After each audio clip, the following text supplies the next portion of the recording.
Fala galera do Grupo Pitol, tudo bem? A gente veio aqui fazer um vídeo hoje no pomar com o Júlio, super interessante. Um vídeo sobre fornecimento de água, sobre seca, para tirar todas as dúvidas que vocês têm. Eu quero lembrar vocês de se inscrever no canal. Assim, e a gente fica numa felicidade que você se inscreve no canal e não custa nada para vocês. Então, antes de começar o vídeo, eu vou esperar um pouquinho e você se inscreve. Enquanto roda a vinheta.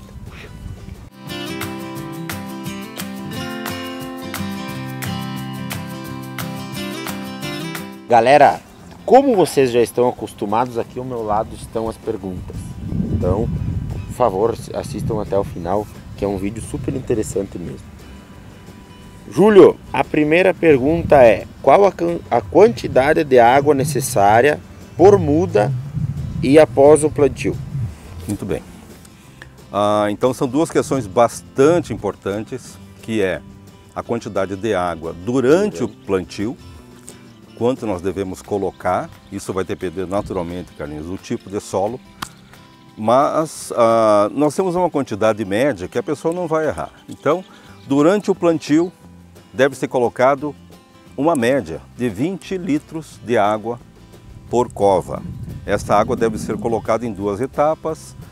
Coloca a muda na cova, cobre com solo até a metade, até cobrir as raízes. Em seguida coloca 10 litros de água, espera essa água penetrar. No momento que a água penetra, vai estar eliminando o ar do solo, o que é bastante importante para que essa raiz não fique solta. No momento que, então, a água penetrar completamente, completa o nível de solo, passando aproximadamente 5, 6 centímetros acima daquele ponto que estava coberto no viveiro. Compacta novamente com os pés, mais 10 litros de água. Assim pega mais ou menos 101%. Muito dificilmente vai ter problema de não pegamento fazendo o plantio dessa forma. Isso, então, durante o plantio.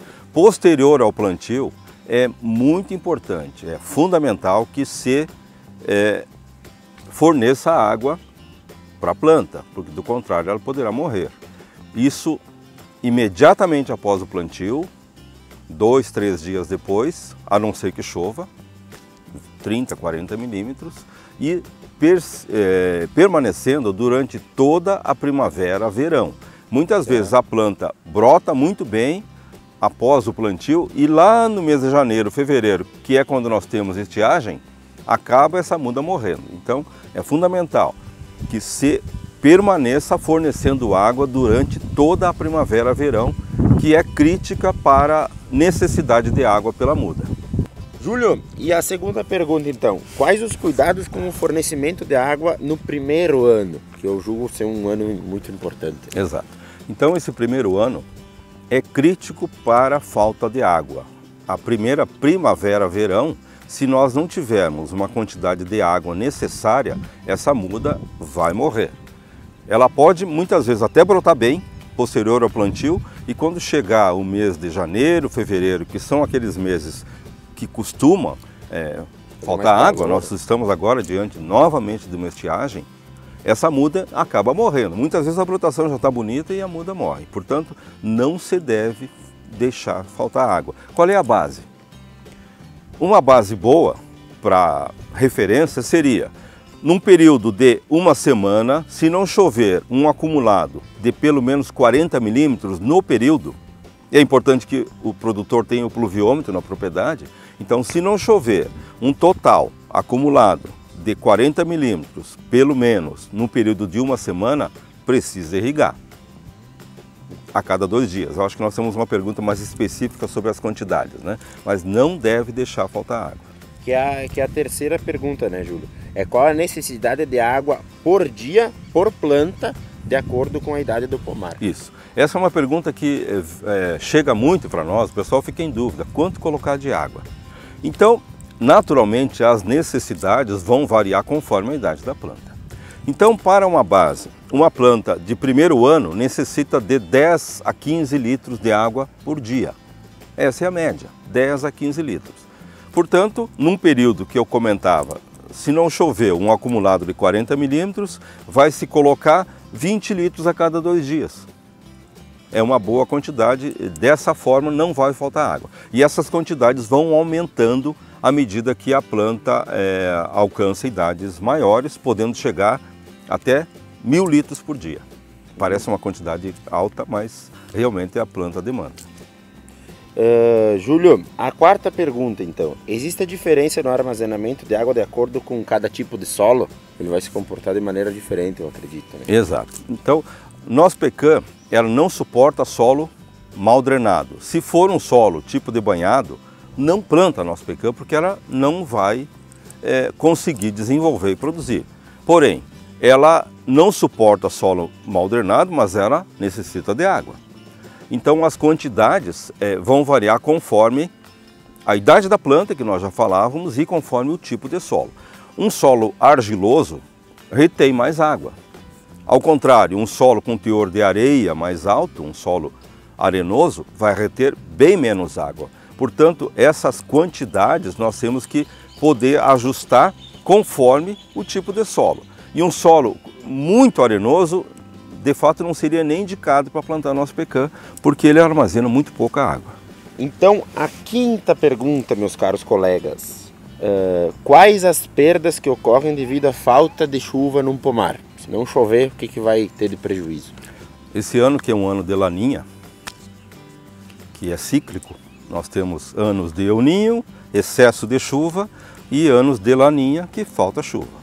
Enquanto no sudeste tem aquele excesso de chuva, todas aquelas perdas que nós temos acompanhado, aqui nos estados do sul nós temos pouca chuva. Relacionado então às perdas que ocorrem, esse ano nós estamos percebendo que, como tem faltado realmente muita chuva, nós temos tido uma chuva muito abaixo da média, nós estamos tendo inclusive perdas de folhas. O pessoal tem perguntado, o que está acontecendo que está derrubando folhas? É em função da estiagem, em função da falta de água. E a outra perda, que isso se constata com bastante frequência, é o abortamento de frutas. As frutas caem realmente durante os meses de janeiro, fevereiro, quando falta água. E a terceira perda é em qualidade. Essa amêndoa não vai preencher como deveria, ela vai ficar com um enchimento menor e acaba então sofrendo uma redução de preço. Uma outra perda que acontece pela falta de água é que muitas vezes a cápsula, que é a fruta da nossa pecan, não abre. O pessoal pergunta por que não abriu? Não abriu porque faltou água lá no mês de março. A pessoa acha, não, já está próximo da colheita, não precisa mais irrigar. Tem que continuar irrigando, porque do contrário essa fruta não vai abrir, não vai liberar a amêndoa. Muito bem. A sexta pergunta é em relação à quantidade média de chuva, normal no ano, se chover dentro da normalidade. Já é suficiente para as plantas ou a irrigação do pomar ainda é necessária? Nós temos aqui nos estados do sul ao redor de 1.800 milímetros de chuva por ano. Se fosse bem distribuída seria o paraíso, mas não é. Tem épocas do ano que despeja e outras épocas que faltam, o que nós estamos passando agora. Então a água da chuva nunca será suficiente para as necessidades do pomar. Vai ser sempre necessário irrigar. Então no projeto de implantação de um pomar, o produtor já deve prever a implantação de um sistema de irrigação que é fundamental. A planta não se satisfaz somente com a água da chuva. Muito bem. E o que fazer, Júlio, o que o produtor, é a última pergunta, pode fazer para reter mais água por mais tempo no seu solo? Muito bem, tem muitas coisas que estão ao nosso alcance. E para que nós consigamos reter água por mais tempo, nós temos o recurso da cobertura de solo, que pode ser na forma de cobertura morta. No momento que faz a roçada, coloca aquela palhada toda ao redor das plantas para reter a umidade. E a cobertura morta tem uma série de benefícios. Uma é a retenção de água no solo, a outra é a uniformização da temperatura, que não vai subir tanto nem baixar tanto, e vai favorecer a vida no solo, os micro-organismos. Então, a cobertura de solo via palhada é muito importante. E a outra cobertura de solo que nós podemos fazer são as plantas de cobertura, que são, por exemplo, as de verão, o amendoim forrageiro, que hoje vem sendo bastante utilizado, O trigo morisco também dá uma boa cobertura. E no inverno nós temos a opção dos trevos, trevo branco, trevo vermelho, trevo vesiculoso, a ervilhaca, a vica que alguns chamam, e as gramíneas como o azevém e a aveia preta. Portanto, cobertura de solo é fundamental, é um recurso barato, com um retorno muito bom. E outra vantagem da cobertura de solo, além de reter a água por mais tempo, é a redução muito significativa da quantidade de doenças que vão depois infectar a planta a partir do inverno, porque os fungos vão ficar lá presos na resteva.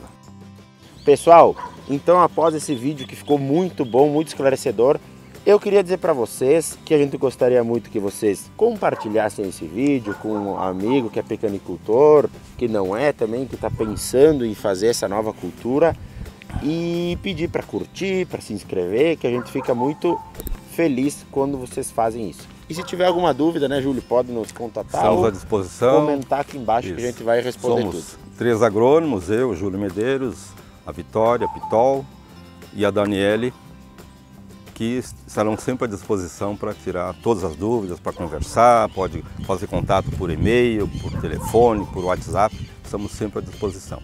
E lembrando que temos o grupo do Telegram, quem quiser entrar no grupo do Telegram vai ter o link aqui embaixo. Tá bom, pessoal? Muito obrigado e até a próxima. Até lá. Tchau.